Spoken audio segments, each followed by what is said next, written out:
Hey guys, Legend of Magnery here. Let's do this game. I'm playing against this one was Vietnamese. This is his play, so right away I'm finding funny that he's starting with 3 houses. So he's trying to play against low elo. I think it was a like-to-like match. I don't know how to play arena, to be honest. I've been focusing on learning how to play with an early aggression, and I think this is a nice practice to get into the late game. So I see here right out of the batch he's gifting me with 10 seconds idle time, so his opening is not super well optimized, but this is a game that I think he should win. I have my resources here. I'm focusing on getting chips, luring that boar, and there we go. At this time I'm doing exactly the same as I normally do when playing basically Arabia. Same number of villagers, but the difference is that I know I should not click up when I'm at 17, because that is like the super fast feudal. So I need to hold. So here I'm just watching a little bit what he was doing, because it's the first time I look at from his perspective. I on my own are making a terrible job at pushing deer, but the thing is that I know that this game is going to be a little bit slower, so even if they walk a little bit, I don't think this is going to make me lose the game, not being super efficient on the Dark Age. Anyway, I think I made a little mistake somewhere here with that housing. So probably I got house for a little bit. I see my idle easy time went up. And yeah, I'm basically at this point I really don't know what to do. I don't know why I send people to berries first prior goal. Normally I should have somebody here in goal. And there she goes, and I'm starting to add some farms. So yeah, at this point I have a 22 population. I see tutorials that says that it should be 24, but I just said like, hey, I feel that I'm in a good position, let's do this. And anytime now my scout is just finding what he's doing around his base. So yeah, you can see he was making the same mistake as I did. He wasn't really pushing the deer in an effective way. I'm just trying to explore, and at this point I think that we're pretty much equal. So I am already in feudal time. I know that this is scary when you see that somebody goes up before you, because it adds a little bit of pressure. My resources, I already have the market and the blacksmith, but I'm not close to well, yeah, I'm kind of close. I clicked to the castle age. Probably I could have squeezed an additional villager right there to keep the idle TC even lower. I have 32 seconds. That is equal to one villager. So I could have done it a little bit better, but overall it's not critical. I get some of the economical upgrades of feudal.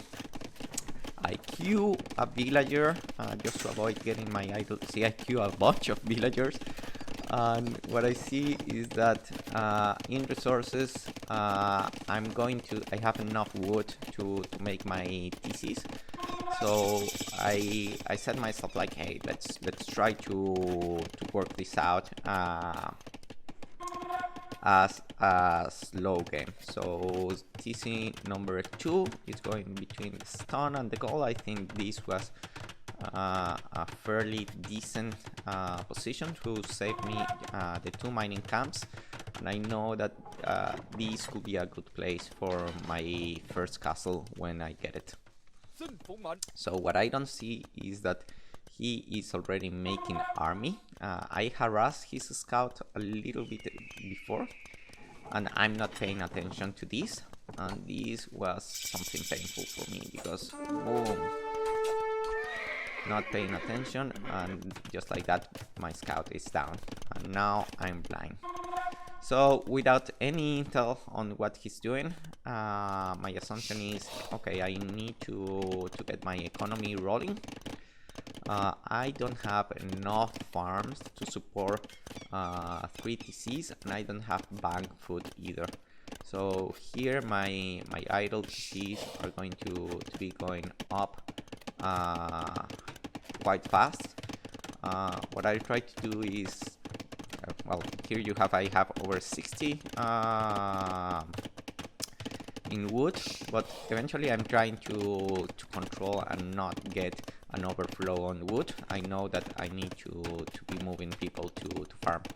And my magical number is that I need to get to 18 or 19 farms as soon as possible, because I believe that is what is going to maintain 3 TC. So that is my first priority. In the meanwhile, you can see that he's moving his military. He's getting himself in position, trying to secure the relics.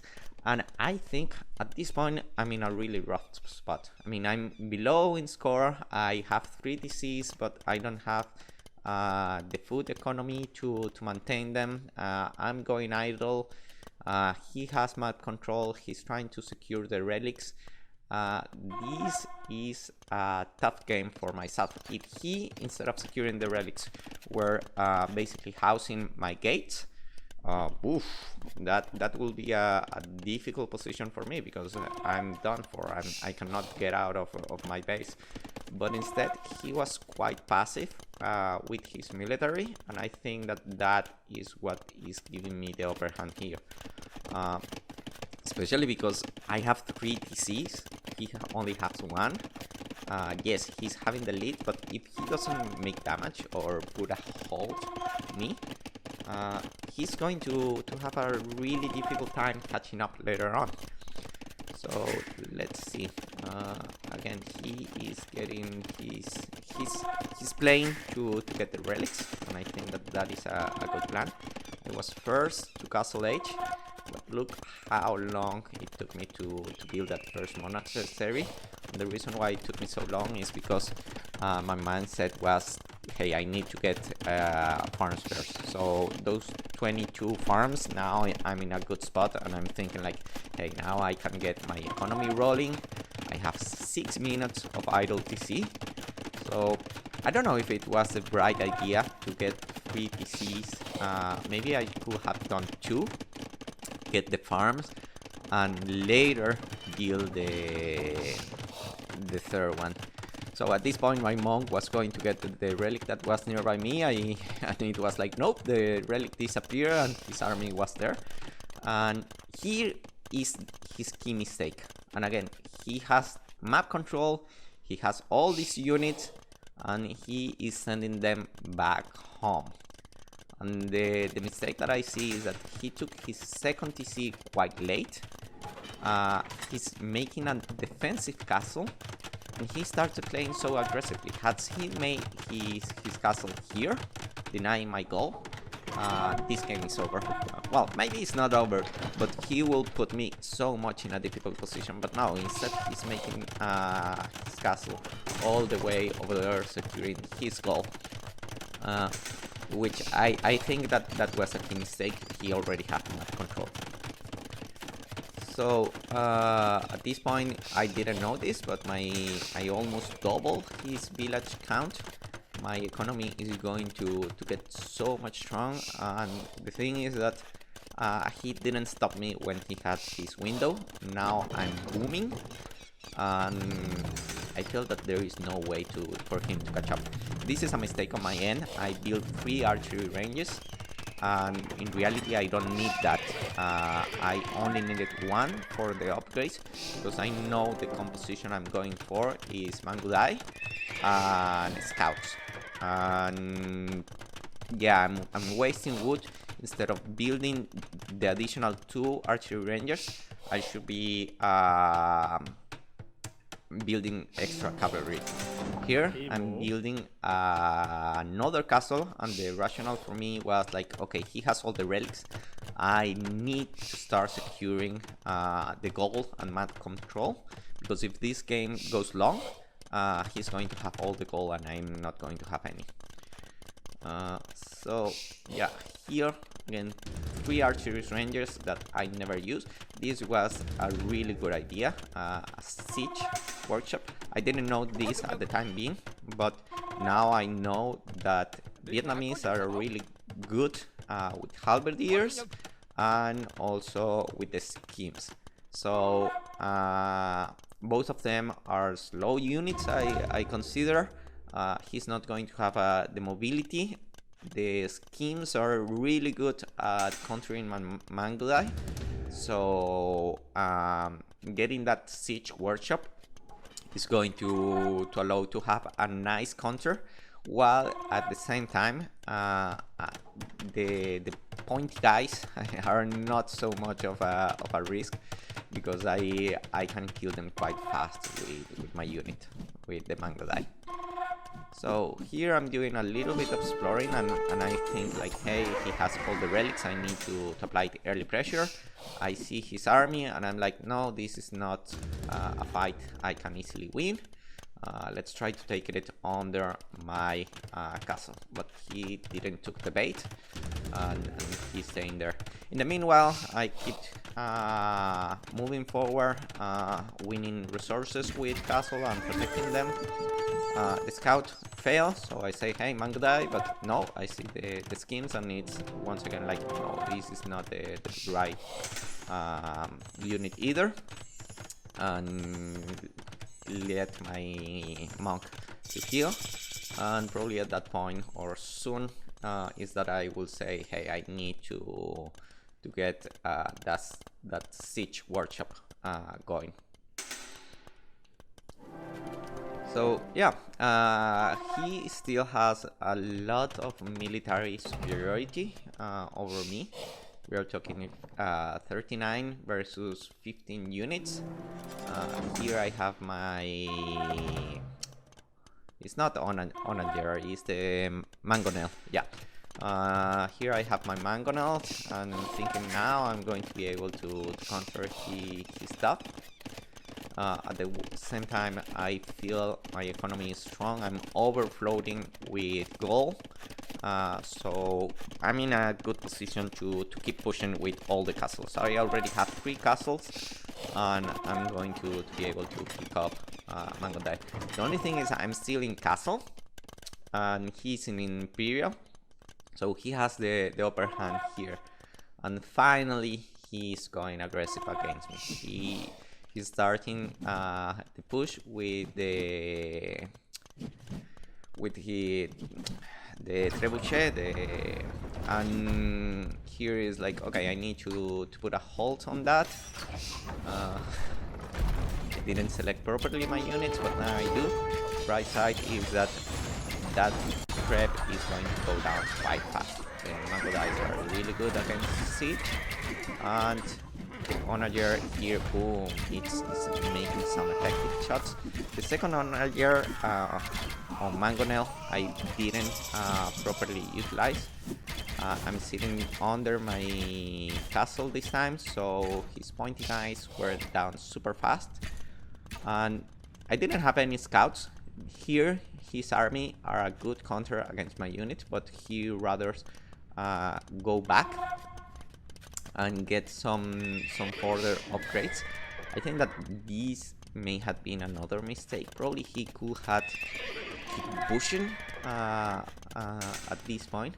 And the thing is, again, if he's giving me time, I'm going to have a stronger army, because my economy is significantly stronger than his, and I have bank resources that he doesn't.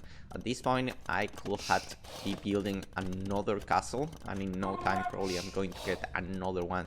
And I have so much gold, food, and wood that he needed to do earlier aggression, I believe. So I have now my own trap, and I think all I need is to make a little hole. All my composition is really mobile, So I need to get in and start killing some villagers. If I do that, I win the game. So boom, starting to make this hole, and the game is going to stop quite soon, because basically he goes into a position that says GG, and in reality I don't disagree with his call. At this point I think I have the superiority in all terms, in military, also in economy. The only thing that he has in his favor is that he is better on technologies, I believe. Here's about to click GG here, and the thing is I kill all his pointy guys, and I have 14 scouts, well 12 scouts that were going to basically eat what is remaining on his army. Mango dice were going to go in because I have now an opening, and he could have built a market to try to stop that, but my army is big enough that it's not used. At this point I think he's done for. The main problem is that he defensive castle, I really don't mind about it. It's like, yeah, you can keep your castle, but I'm going to keep producing units. I can build another castle securing this goal, so you may have all the relics, but I'm going to have map control. I have this superior economy, and my army was going to be ready to start raiding his economy. And that amount of mango days raiding your economy when you don't have anything protecting inside is going to be full chaos. That was going to destroy. So yeah, anyway, I still have my 2 troops over there, and I don't think that they were going to go down anytime soon, because he doesn't have anything that is actually good at countering siege. Probably I could have built something else, but here what I'm looking is he can keep his castle. He can basically try to defend that goal. I really don't care about that. My win condition is to basically destroy his economy, and that siege workshop is still there. I could have had it producing. Basically that was a mistake on my end, but I don't even have an elite mango die at this point, so that's funny. Conscription was going to kick in anytime soon, so my military power was going to be even stronger. And yeah, this is what is remaining on his army. It was going to be depleted anytime soon, because scouts are an excellent counter to schemes. And I think that's it. I had some scouts, additional scouts in line. My mistake, I built those archery rangers that were not needed for what was my plan moving forward, and we were going to get the surrender anytime. Boom, boom, boom. His army is getting clean. And that's it. I didn't move in with my mango dice yet. Probably that was a mistake, but the thing is that his army was still big enough, and I was concerned that he was going to clean my units. But all in all, I learned a little bit better about the Vietnamese civilization, that I didn't knew a lot about it. I'm happy on that. I think his main mistake was just that castle being defensive shouldn't be there. And what I'm learning from this is that if I were playing like him, if I have the military advantage, go aggressive. That castle in my face would have been a game killer earlier on, because I had 0 army at that point, and basically he could have fully denied that town center. So on another point, maybe that town center was a little bit too close to the edge, thinking that a forward castle could have killed me. Okay, people, I think that's it. It was a fun game, and McNuby says goodbye. Had fun. Bye.